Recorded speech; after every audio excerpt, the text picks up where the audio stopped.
di lëkkale mbootaayu société civile yi yëngatu ci wàllu nutrition ak sécurité alimentaire dañu organiser daje bi tey parce que comme ni ngeen ko xamee ñun dañu nekk ay acteurs yoo xam ne yii dañuy yëngatu ci wàllu dañuy liggéey ci wàllu nutrition ak sécurité alimentaire ñu nekk ci toll Sénégal toll ci jamono joo xam ne ji waxtaan yëpp mu ngi jublu ci programme ak politique yi nga xam ne yii moom la ñu tëral moom la ñu nas ci réew mi ci juróomi at yii di ñëw parce que dañu nekk ci période électorale juróomi candidat yi nga xam ne ñoom la conseil constitutionnel wax ne ñoom ñooy jongante pour jiite réew mi ñu seet ne programme yi ñuy proposé comme ni ko citoyen yëpp di defee ku ci nekk ak li la soxal ñun ñu xool seen juróomi programme yi seetlu ne programme yëpp daanaka am nañ yu ci yoo xam ne yi jël nañ nutrition am na luñ prévoir ci wàllu nutrition ak sécurité alimentaire mais boo seetee lu ci ëpp ci juróomi programme yi bëri na lu ci sooxe loo xam ne lii jëluñu nañ ko waroon a jëlee nutrition ak sécurité alimentaire ñu ne ñun comme dañu yëngatu ci wàll woowu dañuy fexe ba defar benn document bind benn kayit benn bataaxal boo xam ne dañ leen koy yónnee d'abord déclaration bi def benn déclaration ci point de presse bi mais surtout bind benn bataaxal bu ñu tuddee note de plaidoyer boo xam ne dañ koy jébbal juróomi candidat yi pour wan leen solo ak dayo bi nga xam ne bi nutrition am na ko ci wàllu développement wan leen fi réew mi toll tey ci wàllu nutrition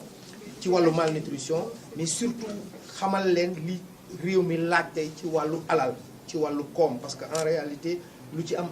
importance la loolu ñu bëgg ñoom ñu jël ci ay engagement defal ñu ay proposition yoo xam ne yi bu yàlla defee ñu jël nguur gi teg ko ci seen loxo dinañ mun a fexe ba programme bi nga xam ne bii mooy plan stratégique multisectoriel ci wàllu nutrition ci fii ak 2022 ñu am alal joo xam ne ji dinañ ko ci mën a dugal pour que ñu mëne stratégie yi def activités yi ci territoire bi yëpp pour que malnutrition bi nga xam ne bii mu ngi bëgg a indi ay jafe-jafe ci suñu réew ñu jëlee ko fi ba faaw ñun ñi nga xam ne ñun ñooy population Sénégal rawatina ndaw yi ak xale yi ak jigéen ñi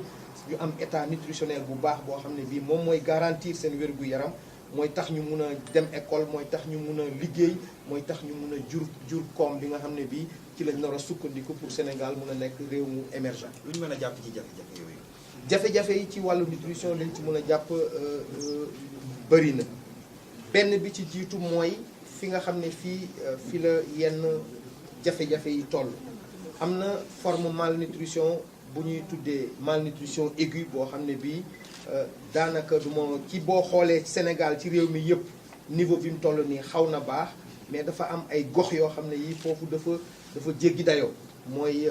région yi demee nekk ne Louga jàpp Matam région nord foofu malnutrition li ñuy wax malnutrition aiguë dafa xaw a am doole trop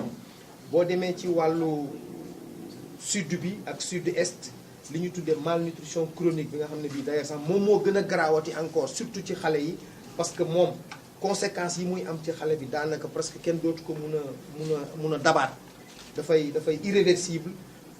malnutrition chronique boobu am na ay niveau bu muy toll ci région Sédhiou région Kolda région Tambacounda souvent dañuy am njàqare anémie mooy manque deret comme ni ngeen ko xamee di nekk loo xam ne li néew fer booy jël ci sa dund moom moo koy waral te mu ay trop ci jigéen ñi surtout rawatina jigéen ñi wér ñi moom aussi mi ngi lëmbe ci réew mi daanaka mag ñi ak ndaw ñi ak ñëpp la laal boo ci yokkee peut-être obésité bi nga xam ne bii ñun sax pay na xamuñu ko woon lool maanaam mooy am yaram lool mu ngi commencé di feeñ ci Sénégal parce que ñun li ñu xamoon peut-être mooy wàllu malnutrition boo xam ne bii ci wàllu manque la am mais malnutrition aussi dina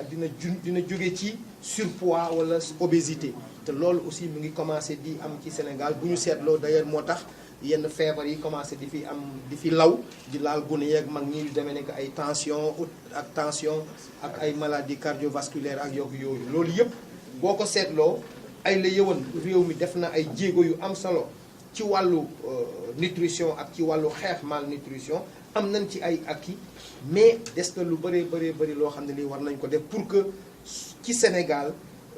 population yi am état nutritionnel bu baax comme ni ñu ko waxee léegi bu leen di permettre ñu nekk en bonne santé mun a ku ci nekk mun a def li ngay def xale yi mun a dem école jàng réussir mag ñi mun a liggéey bu mucc ayib pour que richesse bi nga xam ne bii moom la ñu war a produire pour mu koom bi nga xam ne moom la ñu war a produire pour Sénégal nekk réew mu développé ñu mun ko am ci anam yi ñu ko buggee.